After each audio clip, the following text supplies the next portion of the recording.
네, 안녕하세요. 경자입니다. 이번 주는 미국도 그렇고 한국도 조금 더 조정을 이어가는 한 주였습니다. 특히 그동안에 많이 올라왔던 테크 종목들이 조정을 조금 받고 있고요.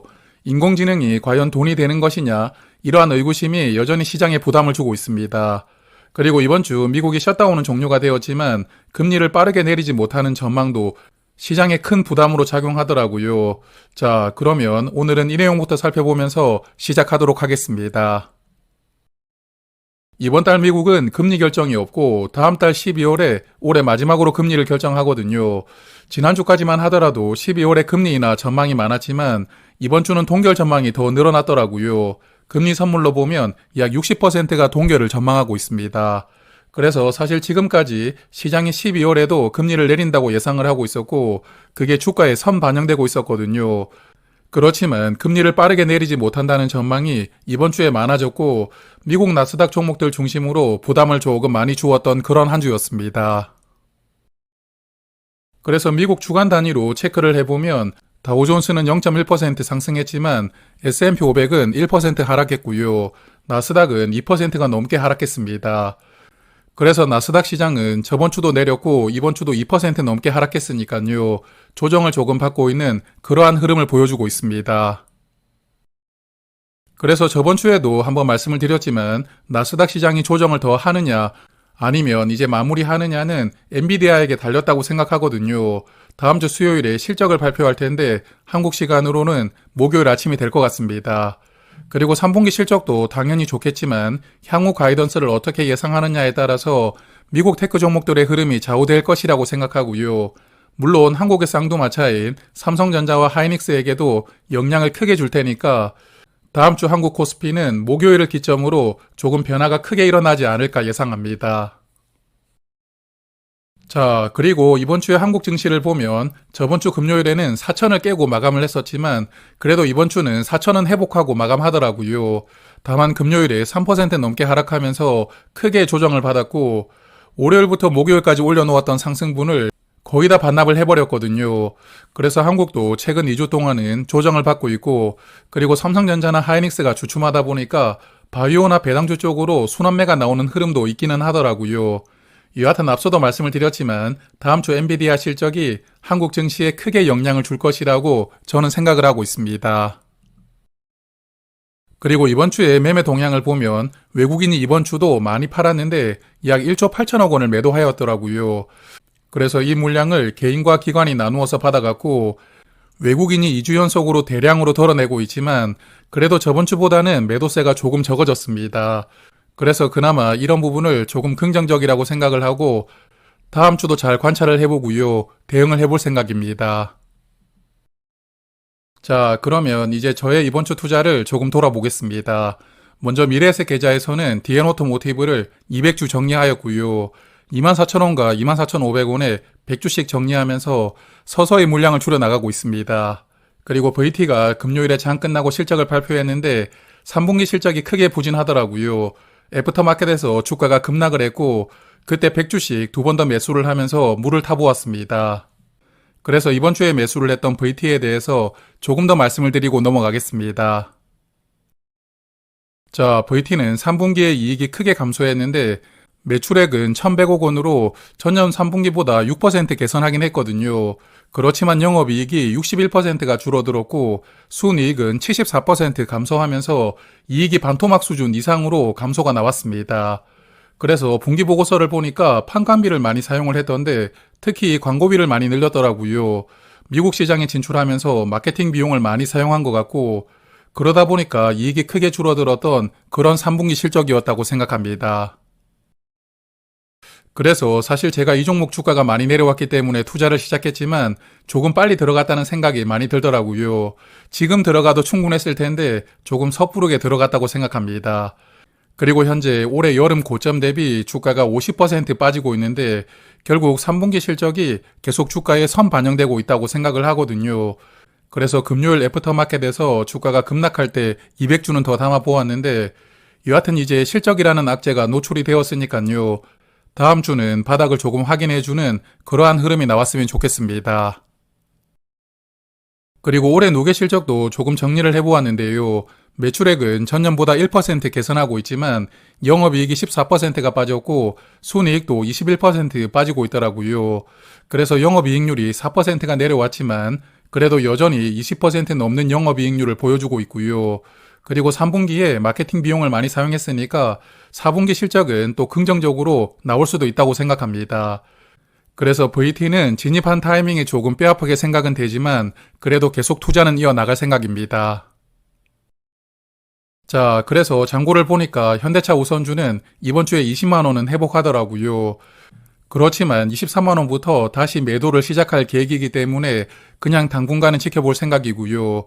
그리고 DN오토모티브는 이제 200주를 더 덜어 놓았는데 이제 주가가 2만 5천 원 이상 올라오면 100주 단위로 정리를 할 계획입니다. 그리고 VT는 금요일에 200주를 더 매수했고 이제 900주까지 수량이 늘어났거든요. 그래서 다음 주에 주가가 더 빠지면 100주만 더 사고요. 투자를 마무리할 계획입니다. 그리고 KT와 타미당은 플러스 구간이니까 이 종목들은 당분간 조금 지켜볼 생각입니다.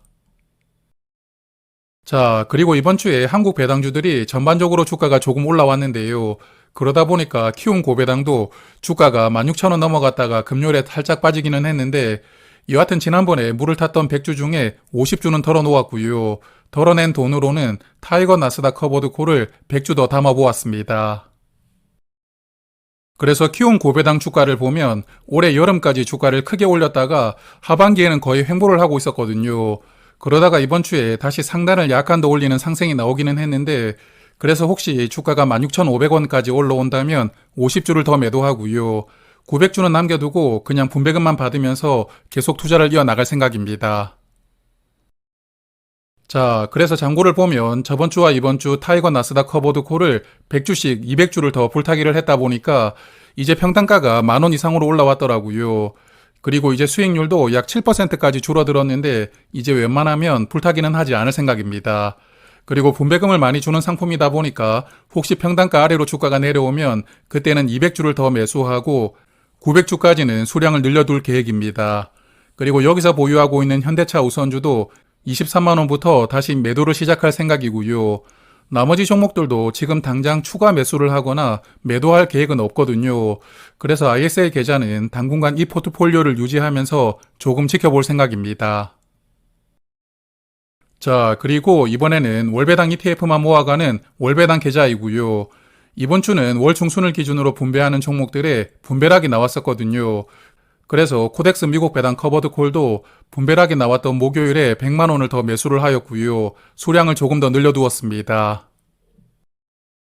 그래서 장고를 보면 전부 빨간불을 보여주고 있지만 아슬아슬하게 빨간불인 친구들이 있더라고요. 특히 마지막에 코덱스 미국 AI 테크 탑10은 주가가 조금만 내려와도 파란색으로 변할 텐데 어차피 이 종목은 다른 종목보다는 보유하는 수량이 조금 적기 때문에 수량을 더 적극적으로 늘려갈 계획입니다. 그래서 다음 주에 주가가 조금 내려오면 100만원씩 매수를 하고 비중을 조금 더 늘려갈 계획이거든요. 다음 주도 잘 관찰을 해볼 생각입니다. 자, 그러면 이제 마지막으로는 현대 엘리베이터를 조금 말씀을 드리겠습니다. 화면 보시는 차트가 일봉 차트인데 거의 2주 동안 급락하다가 이번 주에는 또 빠르게 되돌리는 흐름이 나오더라고요. 그래서 이 종목 이번 주에 호재가 나왔었는데 잠시 후에 말씀을 드리도록 하고 그리고 먼저 금요일 오후에 발표가 되었던 3분기 실적부터 체크를 하겠습니다. 현대 엘리베이터는 3분기 매출액이 약 6천억 원이었고 전년보다 거의 1천억 원 가까이 감소했더라고요. 매출이 14%가 줄었고 영업이익은 27% 감소했기 때문에 이 종목도 3분기 실적이 부진하게 나왔거든요. 다만 최근에 자산을 매각했던 게 3분기 이익에 반영되면서 이번 3분기에 순이익은 크게 늘어났습니다. 그리고 올해 누계 기준으로 보아도 매출이 13% 줄어들고 있었고 영업이익도 3% 빠지고 있더라고요. 그래서 매출이 감소하고 있고 이익도 약간 줄어들고 있기 때문에 4분기는 어떨지 모르겠지만 3분기까지는 조금 부진한 한 해를 보내고 있습니다. 그렇지만 제가 현대 엘리베이터를 투자하면서 많이 말씀을 드렸지만 최대 주주가 돈을 갚아야 되기 때문에 올해도 아주 많은 배당금을 지급을 한다고 예고를 해주더라고요. 사실 이 부분 때문에 이번 주 주가가 빠르게 회복되었던 것이거든요. 그래서 일단 이번 3분기도 배당을 하면서 이제 분기 배당을 공식적으로 시작합니다. 그리고 이번 3분기도 1,000원을 배당하는데 11월 26일에 보유를 하시면 다음 달 19일에 배당금을 받을 수가 있습니다. 그리고 최근에 자산을 많이 매각하였거든요. 자산 매각한 돈도 있고 또 올해 주주총회에서 비과세 배당도 할 수 있게 약 3천억 원을 마련해 두었습니다. 그래서 이러한 자원들을 올해 4분기 배당금으로 전부 지급하겠다고 예고를 해주었고 대략 계산을 해보니까 4분기 배당금이 거의 10,000원 가까이 지급될 것이라고 예상이 되더라고요. 거기다가 당장 3분기 배당금도 1,000원을 받을 수가 있다 보니까 이번 주에 주가가 크게 움직였던 것이 아니었나 생각합니다. 자, 그렇지만 호재는 호재고 또 계획은 계획이니까요. 저는 그냥 주가가 올라올 때마다 계획대로 20주씩 정리를 하였는데 평단가 바로 위 가격인 72,900원부터 1,000원 단위로 20주씩 정리를 하였고요. 이번 주에는 총 100주를 매도하면서 최근에 물을 탔던 수량은 덜어내 두었습니다. 그래서 이 종목은 이제 197주를 남겨두고 있는데 혹시 주가가 84,000원 위로 올라온다면 이번 주처럼 1,000원 단위로 정리를 해볼 생각이고요. 그래서 정리는 계획대로 하고 남는 수량은 그냥 3분기 배당금을 받고요. 내년 기말 배당 기준일까지는 조금 더 투자를 이어나갈 계획입니다.